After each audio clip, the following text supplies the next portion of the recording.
Hei folk, og velkommen tilbake til en ny video. Først og fremst, faen ta Kais Nyuga. Så min gamle venn, min gamle gode nærme venn Kais Nyuga Dag, som jeg har vært superstøttende ovenfor og en god venn til i flere år nå. Nå nylig har vi kommet i en litt sånn krangelish, kan du si. Men jeg trodde ikke egentlig at det var noe som kom til å gå så særlig masse videre da. Og så sitter jeg og mindrer min egen business og ser på fullt av random videoer på YouTube, og så plutselig så popper opp i feeden min at Dag har laget en jævla video på meg. Krangel, men ikke god.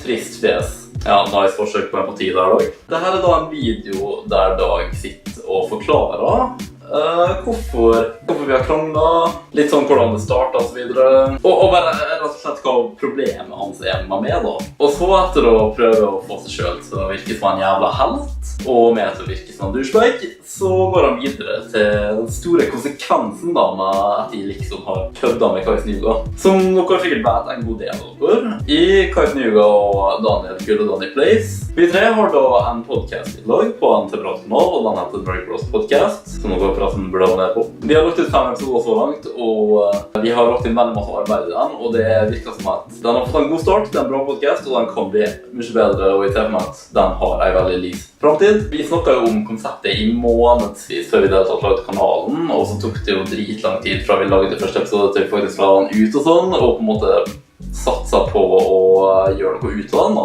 99% av planleggingen og selve konseptet, for det var jeg som fant på jævla ideen. Hva den skulle være, hva den skulle bestå, hva jeg skulle gjøre på den, og så videre. Altså 99% av det med da. Jeg la en sjukt masse arbeid og planlegging i det her, og jeg vil ha med mine 2 beste YouTube-venner på det prosjektet. Og podcasten hadde ikke eksistert i dag, om det ikke hadde vært for meg. Og all fremtidig popularitet han kanskje kommer på, det er på grunn av meg. Det er mitt ansvar. Så Dag og Daniel kan bare holde kjeft når det kommer til akkurat det der.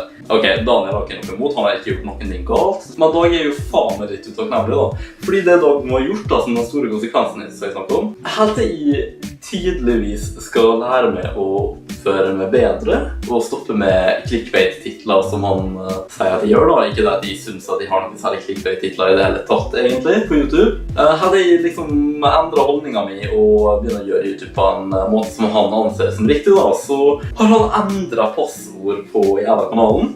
Jeg har ingen tilgang til den i prologen, og det gikk da absolutt ikke.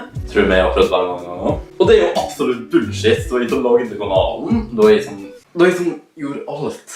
Og ikke nok at det, jeg var en støttende venn for han i årevis nå. Så dere aner ikke hvor mange ganger Dag hva som kommer til meg og Daniel og Joma og spør om råd, fordi at han ikke vet hva faen han skal gjøre med kanalen sin. Han vil alltid ha oss med på streams og sånn, fordi at han vet at uten oss så blir ikke streamen så stor suksess han kunne blitt, fordi at når han streamer her på en gang, så er det egentlig ingen som gidder å se på.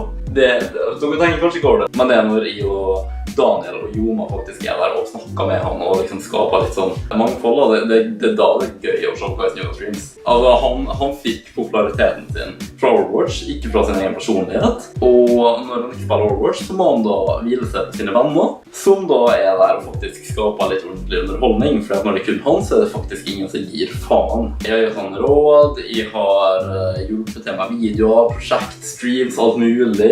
Jeg lagde kanalen, jeg ville ha han på kanalen. Podcasten også, og det er liksom takket jeg for da. Fordi at jeg visste nok har vært liksom fiendtlig mot han i det siste kanskje, fordi at han gjør jævla retarded ting av tiden, og fordi at jeg da tidligvis clickbaita og har blitt for oppsatt for penger og popularitet og sånne ting. Men vet du hva? Jeg fortjener supersmerset som man har sett. Jeg har alltid og kommer alltid til å lage bedre videoer og kvalitet enn han gjør på YouTube. Og det er bullshit at han har så sykt masse selv, så jeg har så sykt lite. Jeg mener, han fikk all populariteten sin fra Overwatch og clickbait og basically alle tingene han anklager med for å gjøre nå da.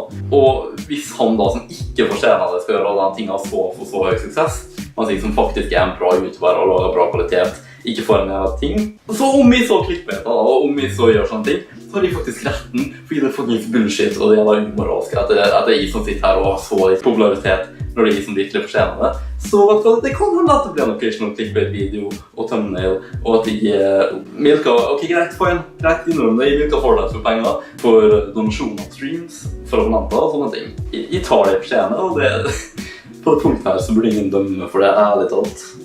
Jeg er mer hardt arbeid enn han nok en gang har vært på YouTube. Men podcasten er jævlig viktig for dem. Og det er gøy at han tror han har retten til å utstenge meg fra min egen podcast. Det er jeg som er hovedverten av Dag Daniel er der fordi at jeg lar dem være der. Daniel, jeg prøvde å snakke med han, men han vil egentlig ikke blande seg selv inn i det her. Det er ikke det at han har lyst til å stenge ut av kanalen, men han vil heller ikke gå imot Dag fordi vi er tilbake i passordet, det nye passordet altså. Så jeg får basically ingen hjelp fra han, ikke at de dømmer han fordi at Daniel har ikke gjort han ting galt her, det er Dag. Nå snakker jeg direkte til det, Dag. Det er stygt at du gjør det her. Og jeg skal få tilbake kanalen på en eller annen måte, og jeg skal stenge det til faen ute, for de aksepterer ikke at du holder på sånn. Jeg tenker det her om jeg får tilbake podcasten, ikke det er når jeg får den tilbake. Jeg vet ikke hvordan i faen jeg skal gjøre det, men hvis ikke du gjør det, hvis ikke du gir den til meg frivillig, så kommer jeg til å ta den. Jeg mener, om jeg så faen meg dra til Volda og bryte min i leiligheten din, faen meg hakke PC-en din og bare faen meg alt mulig rart, liksom. Og jeg kommer til å fucke det opp om du gjør noen motstand, så kos det med å ha meg som fiende. Jeg mener, det har sikkert vært veldig fint for deg i årsvis nå at vi som venn og som alliert og sånne ting, men du sier at man skal ikke fucke med Kais Njuga, det er det for å vise meg at du alltid får det som du vil, yeah right. Du får det alltid som du vil med hjelp av oss andre. Du klarer ikke å gjøre en jævla ting på egen hånd. Så ikke fuck med Winter Games, sier jeg heller. Jeg får det alltid som jeg vil. Jeg viser faktisk at jeg skal gjøre noe. Nå jeg vet ikke hvordan jeg faen skal klare det, men om ikke du gir meg tilbake passer det med en jævla gang, så skal jeg få det tilbake på en eller annen måte. Så basically oppsummert er det kanskje vært litt sånn rambling i den videoen her, men fuck Kais Njuga. Han er en liten scumbag. Jeg har ikke tenkt å endre mine veier for å si det sånn. Om det er noe som skal endres her, er det han. Jeg tror ikke jeg kan jobbe med han om han skal være sånn. Lykke til det i dag, om du tror at du kommer til å komme best ut av det her. Ta for at dere så, trykk om ned og bli med i Vintramen i dag om dere ikke har hørt allerede, og så snakkes vi i neste video av stream av hva enn i dag. Ha det bra!